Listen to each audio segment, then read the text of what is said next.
If you're curious about how you can find the right mentor to accelerate your career, find your life purpose, or increase your net worth, then this video was made for you. Before I show you how to find the right mentor, I'll explain a little bit about why you should find a mentor, share what an ideal mentor looks like so that you can have the same experience that I've had. Not many people know this, but my initial career aspiration out of high school was actually to become a physiotherapist. However, my views evolved during the period of my military service in Singapore. My aunt and uncle provided me with great insight into their illustrious careers and shared a nuanced perspective around their career choice. Being young and inexperienced in life, I didn't really consider factors such as the sustainability of said career path, income progression, or whether the career path aligned with my desired lifestyle and values. You might be someone that thinks that I can succeed without a mentor. Well, I'm sure you can, but here are a few reasons why you should still find a mentor if you don't have one yet. Mentors can accelerate the journey towards your goals. You might be able to build a $100 million business in 10 years based on your own ability and diligence. Having a mentor can help you avoid some of the pitfalls along the way. And as a result, you could achieve that goal in 5 years instead. Mentors also act as a second opinion and expose some of your blind spots in decision making. Being goal-oriented means that we may sometimes be overly tunnel visioned and miss some of the details. Finally, a mentoring relationship based on trust means that you also gain access to their extended network. Mind you, a good mentor will not immediately give you access, as they would need to assess your motives. But if your motives are pretty transparent, then they'd likely extend some introductions to help you increase your exposure and also expand your network to support some of the goals that you've shared with them. What a great mentor looks like. The right mentor will look different based on your goals. Here are a couple of defining characteristics of a great mentor from my perspective. They'd likely be invested in your growth and development. At the very minimum, they should care. This may look different depending on the connection that you have with your mentor. For example, a relative would be invested due to family ties. In contrast, a colleague may care as they need to develop a leadership pipeline as part of their role requirement. They should also be able to help you towards your goals, or at least be able to connect you with people within their network that can help you towards your goals. If you have aspirations to become a millionaire, it'd probably be a good idea to be mentored by someone who already is one. Similarly, if you want to become an executive in the future, you'd probably be well placed being mentored by an existing executive. They should be someone that's willing and able to challenge your perspective in a constructive way.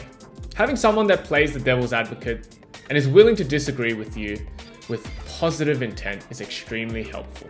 Next, they should also be someone that provides you with their opinion, but always prompting you to make the decision. Your mentor should never really coerce or influence you towards a specific decision. They should support you with their opinion, information, and network to help you make the best decision for yourself. How to find the right mentor. You now know why you should have a mentor and what a great mentor looks like. Let's go through the chronological steps to make sure that you're aligned with the right mentor for you. First up, establish your mentorship goals. Spend some time thinking about what kind of mentoring you're seeking. Are you looking to grow your net worth? Are you keen to climb up the corporate ladder? Are you thinking about how you can establish a sustainable work-life harmony? Think about that and jot that down on a piece of paper. Next, shortlist your target mentor list. Once you know your goals, identify 2 or 3 people who fit the criteria. Be realistic and guided by their availability. While senior execs may have great advice or insights, they're not very likely to have a lot of availability. I would then set up a one-on-one meeting with that individual. Slot in that coffee catch-up. A quick mini hack: a warm introduction is always better than a self-introduction if you're not already connected with that person. Now you're in a one-on-one meeting. Pitch your vision and share your goals to find out whether they can help you along this journey. Think of it like a first date. It's a chance for both of you to decide whether it's a good fit being in this mentoring relationship. After the one-on-one meeting, follow up and develop a sustainable cadence if it works out for both of you. Note, this is always the mentee's responsibility. As the mentee, initiate follow-up meetings or develop an ongoing cadence that works for both. Create an agenda to ensure the time is well spent for both parties. Decide on the meeting venue, whether that be in person or virtual. And last but definitely not the least, the best mentoring relationships are a two-way street. So instead of just taking, think about ways that you can give back as well. You might be thinking you're a nobody and it'd be really hard to give back to your mentor, but simple things mean a lot. You could be turning up on time, you could be listening to them and thanking them for their insights. The sweetest satisfaction for a mentor is really seeing their mentee succeed. It shows that their investment of time and effort into that particular individual has made a real impact in the real world. Number 4, personal experience with mentoring. As a mentee myself, I've had the privilege of having some pretty amazing mentors from PwC, Salesforce, and Microsoft. And I've learned a great deal from all of them. To shed some light into the benefits of mentoring, here are a couple of examples. I learned about the importance of financial freedom from my very first mentor. Being able to live life on my own terms. I wouldn't have otherwise started investing as early as I did, and be able to leverage the principle of growth through compound interest from my early 20s. Another mentor shared many regrets and reflections that they had being a very senior individual in their organization. Divorce, estranged children, and self-induced health problems, to name a few. Whilst career is important, many that have prioritized their careers over their marriage, family, and health deeply regretted it when it was too late. Finally, one of my most recent mentors taught me a very underrated lesson, and that was the importance of putting pen to paper to your goals and plans. This particular mentor had a 5-year plan segmented into the quadrants of career, finance, wellness, and legacy. He updated it every 6 months and would share that with people that could bring him along that journey. He strongly encouraged me to do the same, and I've been doing it regularly over the 3 years, and the impact has been amazing. It's such a great exercise to complete, as it provides a retrospective view on how my priorities and goals have evolved with time and age. Geez, what a gift maturity is. Well, flipping to the other side. As a mentor, I've spent time with many students and early career professionals through uni societies, early work, and my personal mentoring booking link.